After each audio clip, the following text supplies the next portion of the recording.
Hello and welcome to People and Profit. I'm Marcus Carlson. This week, Britain on the brink.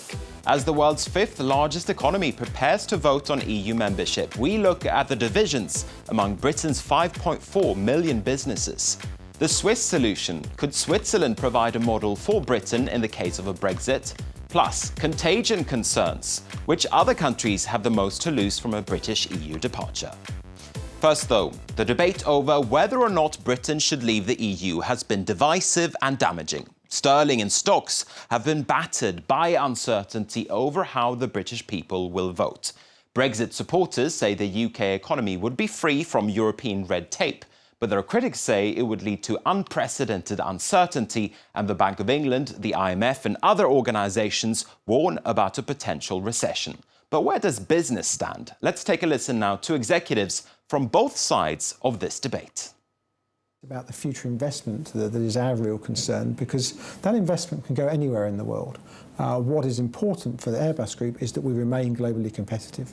If the regulatory environment changes, if the economic environment changes, then those future investment decisions can change. And that's what's being put at risk by a vote to leave. We'll be able to sort the other problems out, and there's no reason why we can't be a prosperous country. We'll have more money because we won't be paying so much to the EU, and it'll unleash great entrepreneurial forces within the country. As you hear, just like among voters, there are divided opinions in the business community about this referendum. Stephen Carroll's been looking at the big picture and who's on which side. Stephen. Marcus, let's start with those organisations that represent businesses in the United Kingdom. Thus far, all of them are supporting the campaign to stay in the EU.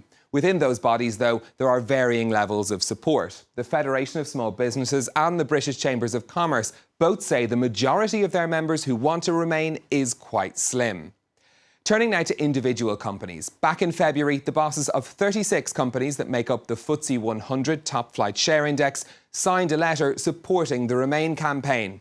They include Stuart Gulliver from HSBC here on the left and Paul Pullman from Unilever. He says that Britain is better off being at the negotiating table when policies are being decided. Carolyn McCall from EasyJet says that Britain leaving the EU would mean airfares going up. There are plenty of businesses in the Leave camp as well, but currently none from the FTSE 100. They include figures like Rocco Forte, who owns an international hotel group. We've already heard from Tim Martin, the founder of Wetherspoons. And then there's Emma Pullen from the small manufacturer, the British Hovercraft Company. She says a Brexit will bring her costs down. There are also many big names that are on neither list, notably the major supermarket chains, including Tesco and Sainsbury's, and the bank Lloyds. They say that it's up to their customers to make the decision, and they don't want to alienate anyone by picking a side. Business people have also been contributing money towards the campaigns. The biggest single donation from an individual has come from Peter Hargreaves. He's the founder of financial advisory firm Hargreaves Lansdown. He gave £3.2 million to the Leave camp. David Sainsbury, formerly of the supermarket group, gave £2.6 million to the Remain campaign. So businesses have a lot riding on this, Marcus. They have indeed. Thank you very much, Stephen. Now, Britain's biggest trading partner is by far the rest of the EU, and the Leave camp says it would want to negotiate to preserve those trading links. Some look to Norway and Switzerland for a solution. Both are outside of the European Union and they have close economic ties to it. But is either a feasible model for the UK, which is a much bigger economy? Charles Pellegrin takes a look. It's Constitution Day in Norway, a celebration of the country's sovereignty after more than 500 years of foreign domination. For many, this history explains Oslo's reluctance to enter the European Union. But that hasn't stopped it from working closely with Brussels. Norway is part of the European Economic Area. This gives access to the single market in exchange for free movement of goods, services, capital, and people. Norway also contributes close to 400 million euros to the EU budget every year. To comply with EU regulations, Norway also has to implement EU laws without having a say in how they're drafted.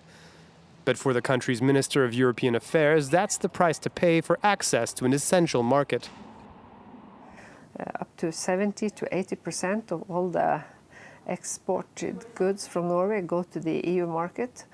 And we do need cooperation when it comes to research, education, and in many other aspects.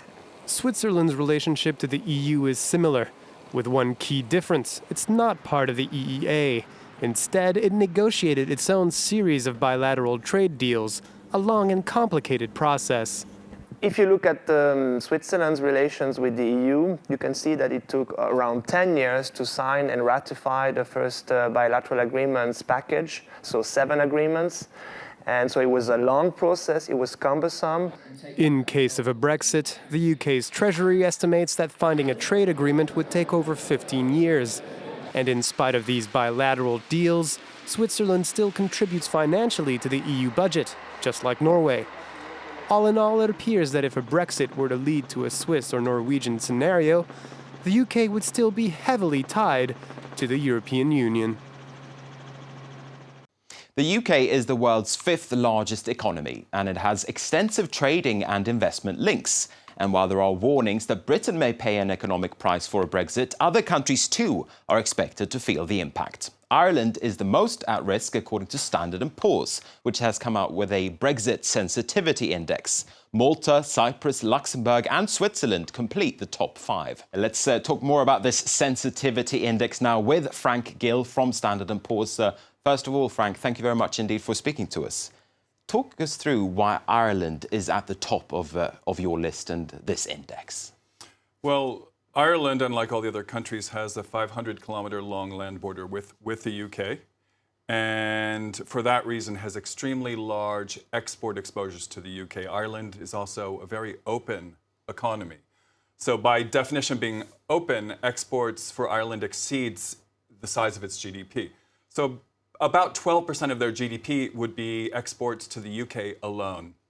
That's by far the largest export channel exposure we found. Is that the biggest factor you're looking at in this index trade, essentially? No, we look at 4 factors. We also look at the net creditor channel because the UK, not only being it's the 5th largest economy in the world, it's also one of the most indebted in gross terms in the world. So very large gross external debt, over well over 4 times its foreign currency earnings.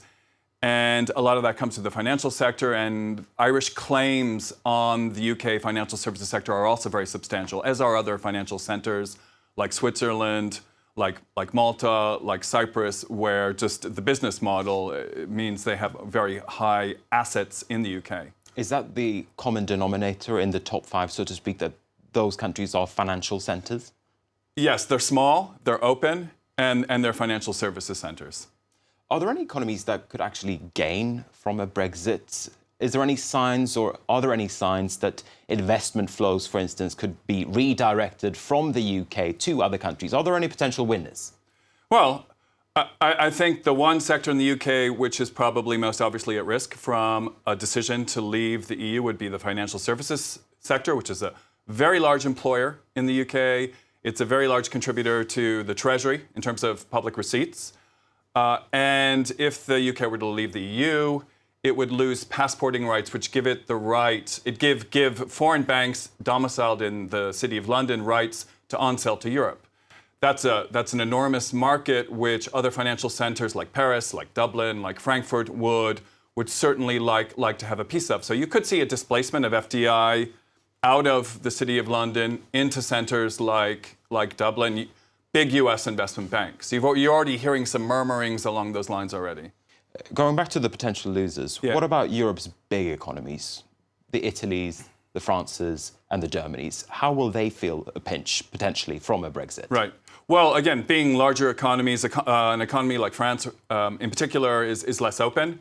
So exports are 30% rather than 110% of GDP, which is the case for Ireland.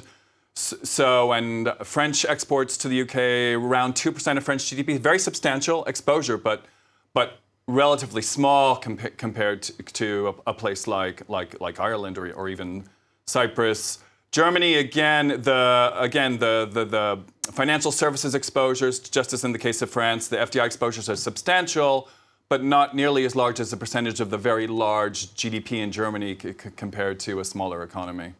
All right. If we look at the UK itself, there have been these warnings from the International Monetary Fund, from the OECD, etc., that there could be a recession in the UK if there is a Brexit. Yeah. What do you at Standard & Poor's think about that possibility, that risk? We certainly think that there are considerable macroeconomic risks, including the risk of a recession should the UK choose to leave. Obviously, it depends upon what happens after they decide to leave, how they try to reset their trade relationship with their most important economic partner. But one would expect the initial consequences through the market would be a weaker sterling, possibly more pressure on the banks to roll over their wholesale financing.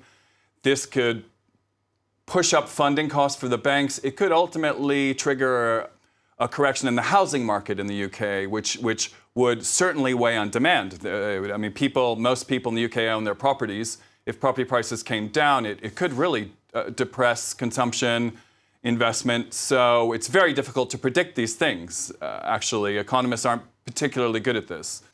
If we look at the reverse of the debate, a lot of people say that the Remain side, they've been doing a lot of scaremongering, that perhaps the picture would not be as black as they have made it out to be, or as they predict it will be. What do you think of that? Well, there will be winners and losers. This is ultimately a decision for the UK electorate to make. It's a choice. And the economy clearly will adjust. It probably will adjust through the exchange rate. It could adjust through the housing market. This is likely to dampen incomes for quite a few years, in our view.